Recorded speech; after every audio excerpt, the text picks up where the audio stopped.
The Federal Emergency Management Agency is playing a key role in the Biden administration's vaccine rollout nationwide.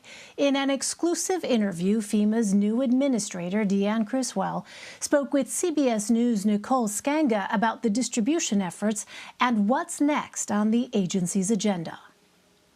You know, we supported President Biden's aggressive agenda of getting 200 million vaccines into the arms of Americans within the first 100 days.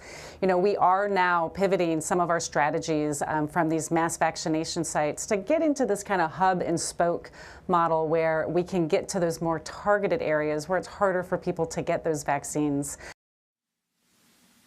For more, CBS News Homeland Security and Justice reporter Nicole Sganga joins me now. Hi there, Nicole. So FEMA is currently dealing with 121 major disasters nationwide, half of which relate to the COVID-19 pandemic. How is FEMA addressing burnout within their ranks?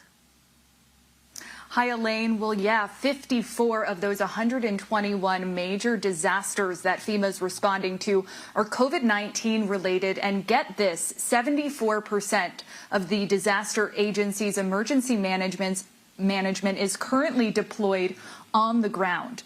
74%. Now, the agency is still running dozens of mass vaccination sites in places like Florida, New York, and Kentucky. But the plan now, like Administrator Criswell said, is to start to wind down some of those mass vaccination sites, certainly not all of them, but to refocus on reaching those more remote Americans with things like remote and mobile vaccination units. Now, FEMA, in addition, is also winding down some of its operations on the U.S.-Mexico border and in the U.S. Its mission to shelter unaccompanied migrant children seeking asylum at the southwest border. Now, FEMA had deployed a small team to help CBP and HHS stand up some of these mass shelters, in part because mass shelters during a disaster is what FEMA does best. But now the administrator says that that mission is wrapping up ahead of hurricane season. Take a listen. If FEMA was part of the federal family that was supporting that mission, and the work that we did was to research and find locations that we could help support the lead federal agency of HHS in executing their mission.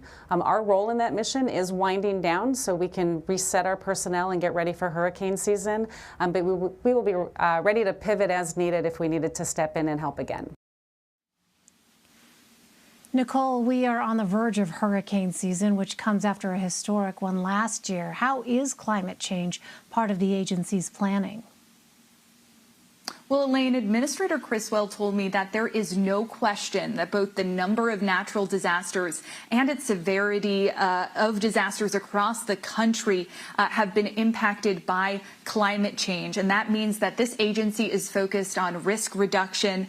Rebuilding after natural disasters in 2020 cost the federal government a whopping $95 billion. That's billion with a B. That is twice the level in 2019. And Criswell says the only way that FEMA is going to be able to keep up with the sheer number of natural disasters and also the cost is to really reduce the impact of these natural disasters, again, which we know can be, climate driven. And so the agency is working on partnering with the Army Corps of Engineers, with states and local governments to work on some more resilient infrastructure, a word we've been hearing a lot about. And Administrator Criswell also said that the department is focused on equity and reaching some of those more underserved communities who were hit hardest and disproportionately by the COVID-19 pandemic ahead of natural disaster season. Well, Nicole, Administrator Criswell told you she doesn't know of any domestic extremism within the agency's ranks. That comes after a DHS audit. How is Criswell trying to improve workplace culture?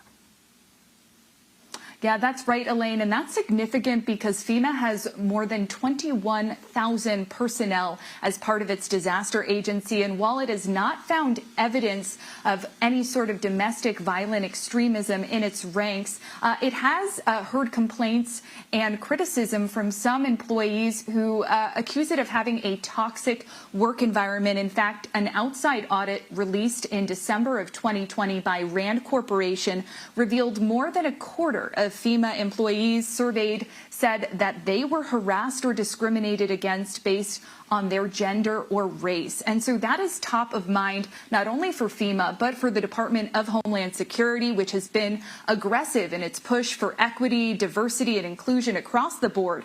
And we should keep in mind here that Criswell's confirmation is historic. She is the first woman confirmed by the Senate to lead the disaster agency in its more than 40 years. I asked her to reflect a little on that, and she said that while she's more focused on the mission, her service, and the work of the agency, she hopes this new spotlight on her will allow other women to envision themselves in careers in emergency management. Elaine?